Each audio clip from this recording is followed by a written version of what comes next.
bisa dikatakan tidak bisa dikatakan sempurna. Jangan sampai kita melaksanakan sholat yang dikatakan dalam hadis sebagai pencuri sholat. Pencuri sholat itu la yatimmu ruku'aha wala sujudaha, yang tidak menyempurnakan ruku dan sujudnya. Karena ini berbicara sholat yang fardu, sholat yang wajib. Berbeda dengan sholat yang sunnah.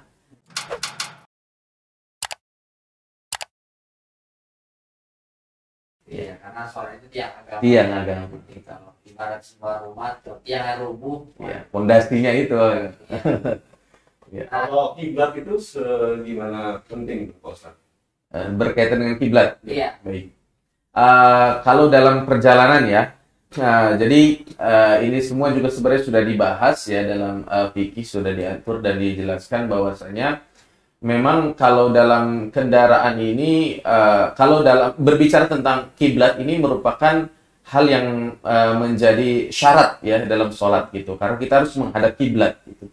Kalau berkaitan sholat sunnah tadi yang dilakukan Rasulullah itu tidak menjadi permasalahan, tidak menjadi masalah. Tapi kalau berkaitan sholat wajib, memang kita harus memperhatikan dan paling tidak ada upaya untuk mendekati gitu ya.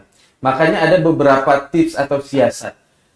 Pertama, kalau kita melakukan dengan perjalanan menggunakan bis gitu ya, bis kota gitu. Nah, ini mungkin masih dalam kategori bisa disiasati ya, karena biasanya kan ada transit gitu ya, dan ada bisa kita upayakan untuk bagaimana kita mampu melaksanakan sholat secara sempurna gitu.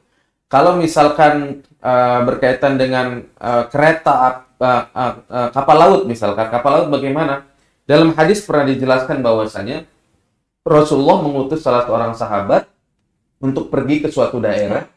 Kemudian Rasulullah memerintahkan untuk melaksanakan sholat, gitu ya, dengan qiyaman, dengan tegak berdiri. Artinya bisa kita melaksanakan sholat di atas kapal, gitu ya. Bahkan beberapa kapal yang mungkin sudah ada menyediakan tempat sholat itu bisa dimaksimalkan sebenarnya. Intinya kita harus berupaya mengarah kiblat, menghadap kiblat itu sendiri gitu ya, menghadap kiblat. Kemudian kalau berkaitan dengan di pesawat ya, di pesawat seperti apa gitu ya.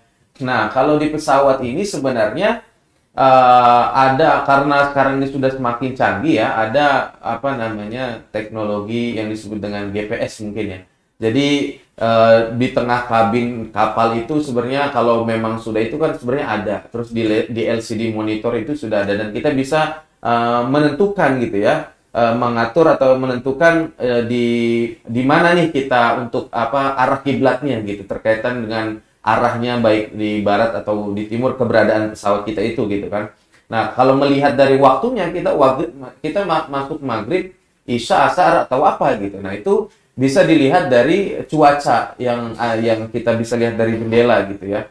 Kalau memang sudah terbenam matahari ya sudah menunjukkan ya, menurut sudah sekiranya sudah masuk waktu maghrib gitu, berarti itu waktu maghrib itu. Yang paling prinsip adalah bagaimana tetap kita mengupayakan agar sholat kita itu betul-betul menghadap kiblat gitu. Jadi memang kita harus memperhatikan hal itu semua. Kalaupun sholatnya di pesawat ya kita bisa memilih tempat-tempat yang sekiranya bisa untuk ada celah yang longgar gitu ya, bisa kita lakukan untuk hal itu gitu ya, agar sholat kita betul-betul bisa bisa dikatakan tidak bisa dikatakan sempurna. Jangan sampai kita melaksanakan sholat yang dikatakan dalam hadis sebagai pencuri sholat. Pencuri sholat itu la yatimmu ruku'aha wala sujudaha, yang tidak menyempurnakan ruku dan sujudnya. Karena ini berbicara sholat yang fardu, sholat yang wajib.